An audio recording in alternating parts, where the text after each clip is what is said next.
The United Nations are an organisation that strives to have peace, dignity and equality on a healthy planet. The United Nations were founded in 1945, which was just after the Second World War, and this started with just 51 countries, and they signed something called the United Charter, and this forms the organisation. Since then this has grown to 193 countries, so nearly quadrupled in size.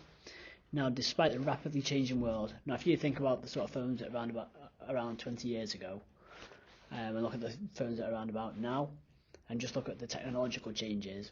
Now imagine the changes in general that have happened between 1945 and 2021.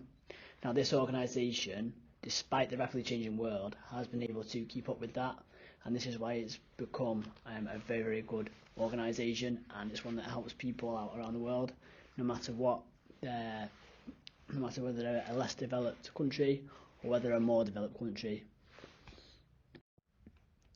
So there are lots of problems in the world that affect absolutely everybody, whether it's a less developed country or a more developed country.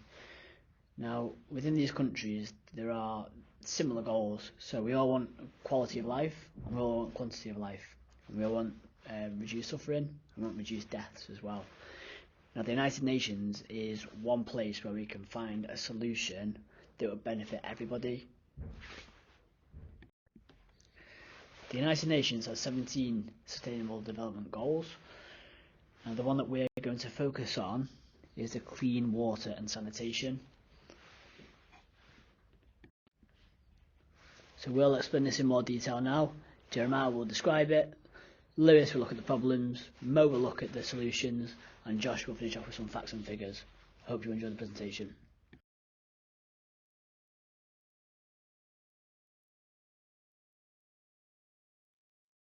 Water and sanitation are one of the most important UNSDG needed by every human being around the globe. But a large proportion of people around the world lack basic water.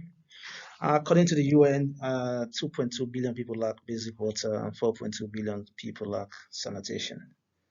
Water is an essential necessity for human existence, and the United Nations Sustainability Development Goals has a plan of achieving water for all by 2030, and this can be achieved through collaboration between national governments and global partnership. Thank you, Jeremiah. I'm Lewis, and I'll be talking to you about problems that the UN currently face.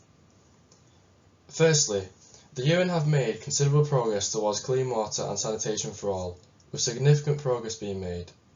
Between the period of 1990 to 2015, the proportion of the global population that use an improved water source has increased, from 76% to 90%. Although this is a noticeable increase, progress still needs to be made. The UN currently face several water and sanitation issues, which will be discussed in the next slide. UNESCO have stated in 2017 that 80% of wastewater flows back into the ecosystem without being treated or reused. Hence, this explains the shocking figures that I will say now. 1.5 million children die from diarrhea each year, with 297,000 of these being under 5.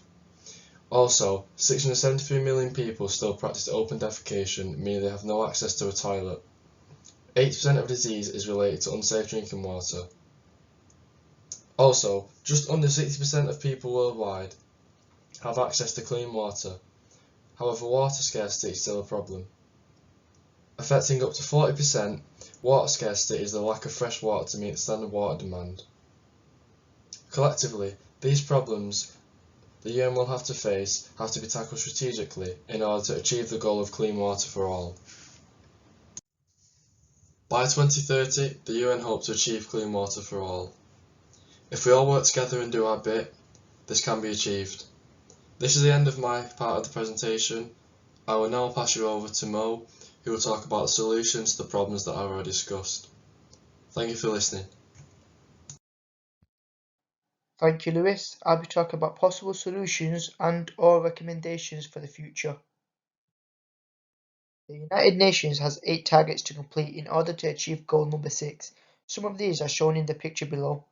Many of these are to be achieved by 2030, giving the United Nations a 10-year period to reach its goal of providing clean water and sanitation for all.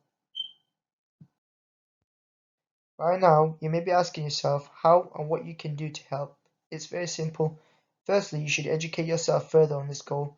I've provided a link at the bottom of the slide to help you become more informed.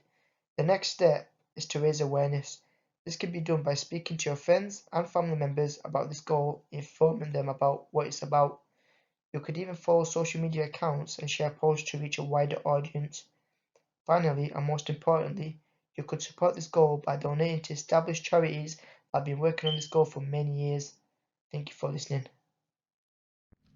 We can all live sustainably and help to build a better world for everyone. However, this would require looking at how we live and understand our life choices and how they impact each other and the world around us. Water is the most important resource. Less than 3% of the world's water is fresh, meaning drinkable. 2.5% is frozen. However, by using smart water we can help to ensure a steady flow of clean, safe and filtered water. A way we can save water is by taking shorter showers, turning the taps off when brushing your teeth, installing a low float toilet, as well as many other ways. With one 10-minute shower a day, it is equivalent to 100,000 glasses of drinking water being consumed each year. Agriculture is by far the largest water consumer, accounting for 69% of the yearly water withdrawals globally. Thank you for listening to our group's video. We hope that you understand the consequences of wasting water and the effect it is having on the world around us, especially the people who haven't got access to unpolluted and safe water. By taking small steps such as using smart water and having shorter showers, we can participate in reducing the waste of water.